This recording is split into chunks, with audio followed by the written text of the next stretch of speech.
Welcome to GK classes. आज हम लोग पढ़ेंगे क्लास 9th का प्रश्नावली 1.2, जिसमें सभी क्वेश्चन नंबर फर्स्ट के बोल रहा है कि सत्य और या असत्य बताइए और साथ में कारण के साथ। तो कारण के साथ उत्तर देना है आपको। तो पहला क्वेश्चन देखना है। पहले क्वेश्चन में लिखा गया है, पहला क्वेश्चन है कि प्रत्येक अपरिमेय संख्या वास्तविक संख्या होती है। प्रत्येक अपरिमेय संख्या एक वास्तविक संख्या होती है। तो पहला क्या कहना है? पहला बिल्कुल सही है, सत्य है। तो इसको क्या हम लिखेंगे? सत्य। ये हमने लिखा सत्य। और इसका कारण है कि जो जितनी भी वास्तविक संख्या होती है, जितनी भी वास्तविक संख्या होती है, सभी वास्तविक संख्या प्रत्येक परिमेय संख्या होती है और प्रत्येक अपरिमेय दोनों होती है। ठीक है ना? तो इसमें क्वेश्चन में देखा गया, कह रहा है कि अपरिमेय संख्या वास्तविक संख्या होती है। बिल्कुल सही है कि अपरिमेय जो संख्या होती है वो वास्तविक संख्या होती है। बिल्कुल राइट है। ठीक। इसके बाद सेकंड देखना है। सेकंड क्वेश्चन कह रहा है कि संख्या रेखा का प्रत्येक बिंदु √m के रूप में होता है, जहां m एक प्राकृतिक संख्या। देखिए, प्राकृतिक संख्या और पूर्ण संख्या, पूर्णांक संख्या, सम संख्या, अभाज्य संख्या, भाज्य संख्या, ये सभी संख्याएं हमने इसके पहले वाले वीडियो में, इसके पहले वाले भाग 1 में बता दिया है।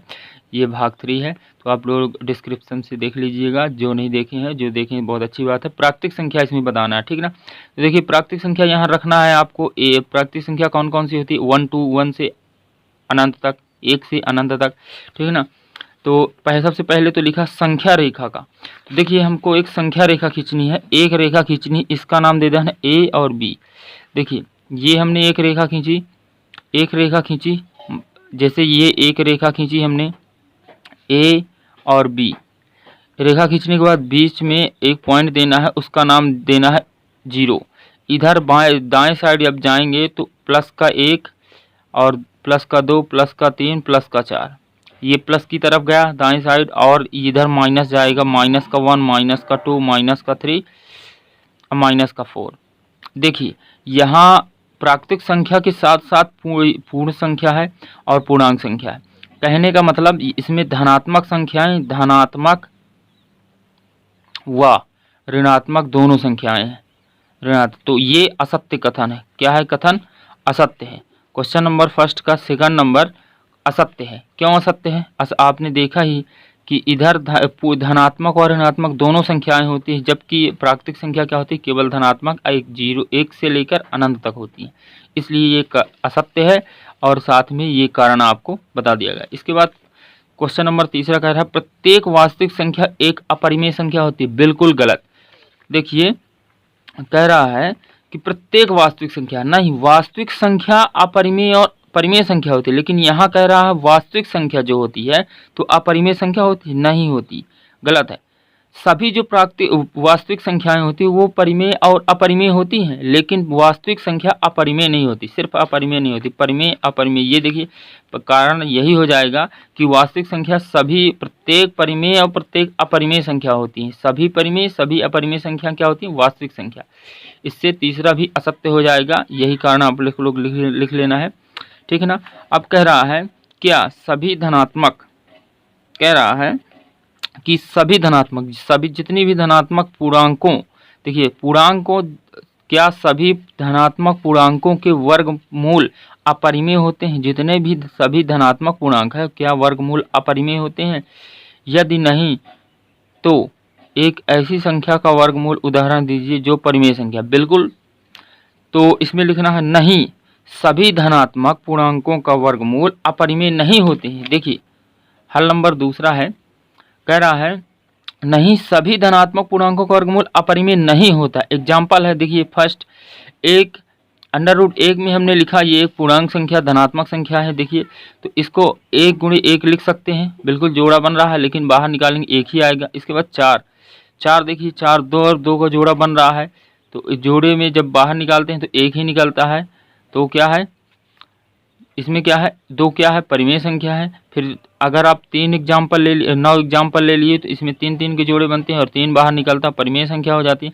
तो ये देखिए जो निकल रही हैं, आंसर जो आ रहा है क्या, अपरिमेय संख्या आ रही है, नहीं, यहाँ परिमेय संख्या भी आ रही है, तो ये भी क्या है, इसका आंसर ये हो जाएगा। ये आपका हो गया आंसर। ठीक है, क्वेश्चन नंबर 3 में चलते हैं। क्वेश्चन नंबर 3 में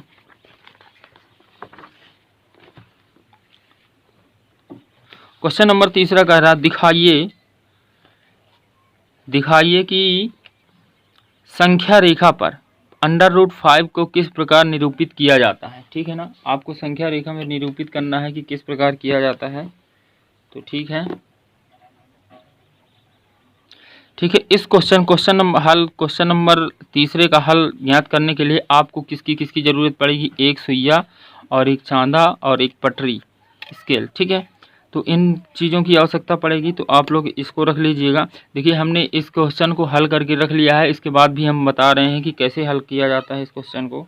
ठीक है, सबसे पहले हमको क्या करना है, सबसे पहले क्वेश्चन कह रहा है कि दिखाइए एक संख्या रेखा खींच लेनी है, और कितनी खींचनी है, कितनी भी खींच सकते हैं आप। ठीक है, तो हमने यहाँ एक संख्या रेखा खींच रहे हैं, ये 5 से लेकर ये 5 का पॉइंट 5 है, कितनी इकाई खींचनी है,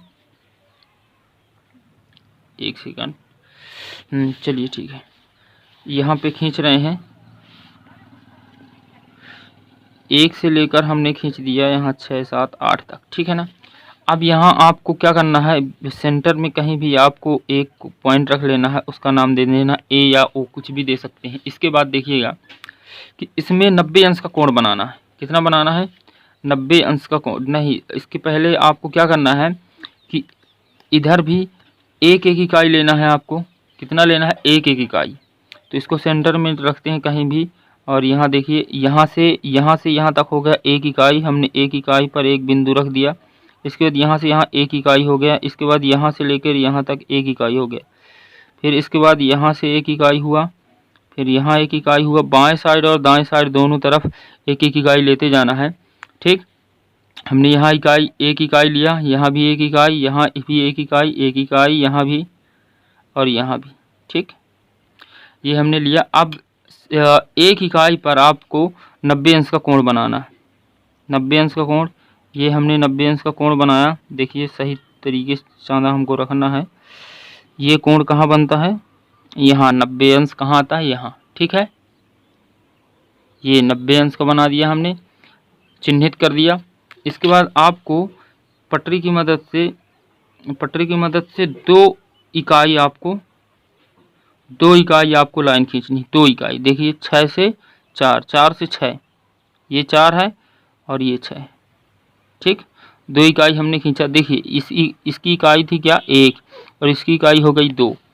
अब इसको हम आपस में मिला देते हैं, हम मिला देते हैं। ये है ये लास्ट इकाई का पॉइंट है, और ये ए, ये हमने मिला दिया हमने। देखिए इसका नाम था ए, इसका नाम बी दे दिए, इसका नाम सी दे दिए। देखिए, और यहाँ होता है कर्ण स्क्वायर बराबर। देखिए इसकी डिस्टेंस हमको पता है, इसकी भी पता है, लेकिन इसका नहीं पता। AC की कितनी भुजा नहीं पता। इसको निकालने के लिए ये ये आधार है, ये लंब है, ये कर्ण है। इसको ज्ञात करने के लिए कर्ण बराबर आधार का स्क्वायर प्लस लंब का स्क्वायर। तो देखिए कर्ण का स्क्वायर फिर से लिखते हैं, कर्ण का स्क्वायर बराबर आधार कितना है, आधार है 1, 1 का स्क्वायर हो जाएगा, प्लस लंब कितना है 2, 2 का स्क्वायर हो जाएगा। ठीक, तो कर्ण का स्क्वायर बराबर कितना है, 2 एकम 2, 2 का 1 का गुणा 2 बार करोगे तो कितना आएगा, 1 ही आएगा, और 2 का गुणा 2 करोगे तो 4 आएगा। ठीक है, और कर्ण बराबर क्या हो जाएगा, कर्ण स्क्वायर बराबर क्या है, 4 1 5 जुड़ जाएगा। लेकिन देखिए कर्ण के ऊपर अभी स्क्वायर लगा हुआ था, अब ये स्क्वायर जाएगा इधर बराबर की इस साइड, तो ये हो जाएगा रूट में, और ये हो जाएगा इसके रूट के अंदर 5। तो ये जो रेखा थी AC, कर्ण कौन सी रेखा थी, AC, तो AC बराबर हो गया √5। ये आपका हो गया आंसर। ठीक है, इसके बाद नेक्स्ट क्वेश्चन में चलते हैं।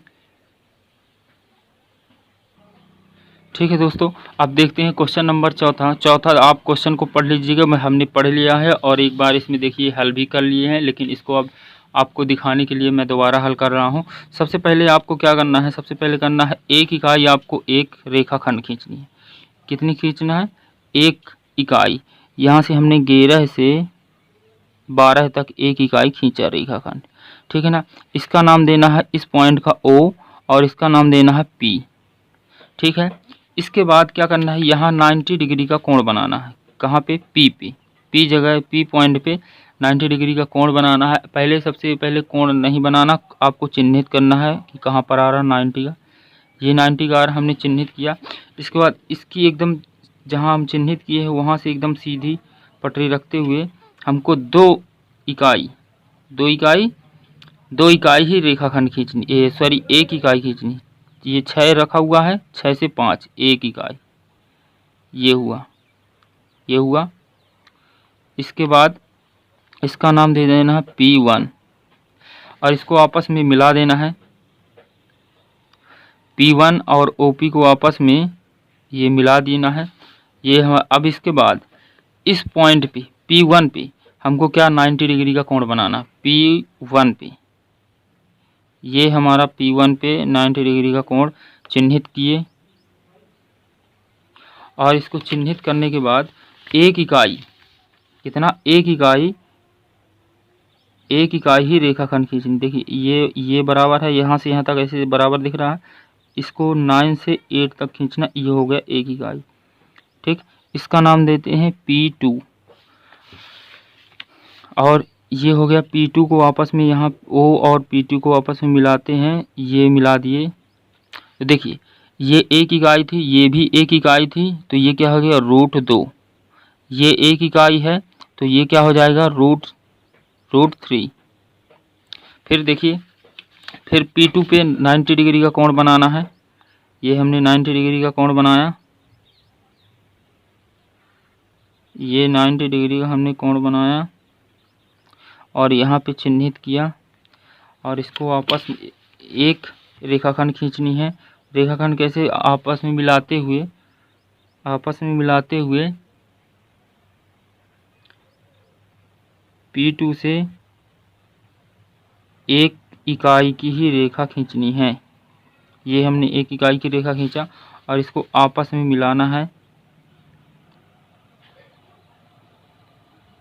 ये आपस में P, इसका नाम दे देते हैं P3 और ये O है ही, ये भी एक इकाई है तो ये √4 हो जाएगा।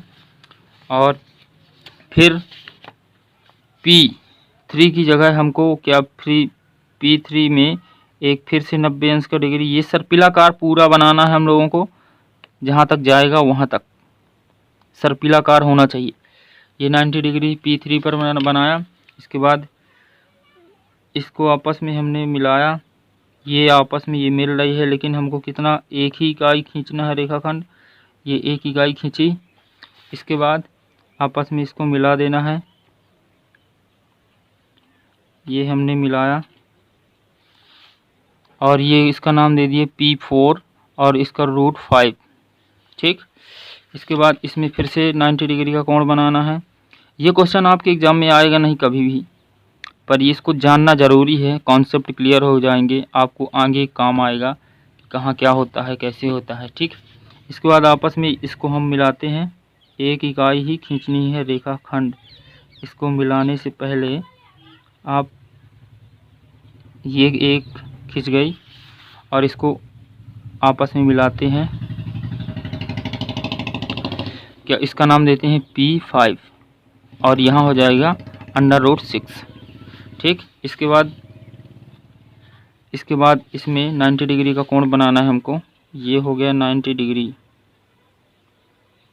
ये हो गया 90 डिग्री यहाँ पे आया और आपस में इसको मिलाना है और मिलाते हुए एक इकाई रेखाखंड खींचनी। ये हमने एक इकाई रेखाखंड खींच दिया और इसका नाम दे देते हैं P6 और इसको आपस में O में मिला देना है। ये हमने मिलाया, ठीक। इसके बाद ये भी एक इकाई है, ये भी एक इकाई है, सभी एक इकाई हैं, आप लोग ध्यान दीजिएगा इस बात को। इसके बाद P6 पे 90 डिग्री का कोण बनाते हैं।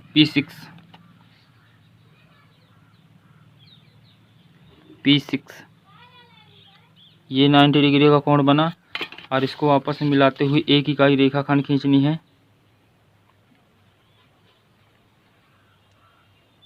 एक इकाई, ये है एक इकाई और इसको आपस में मिलाना है। ये हमने मिलाया,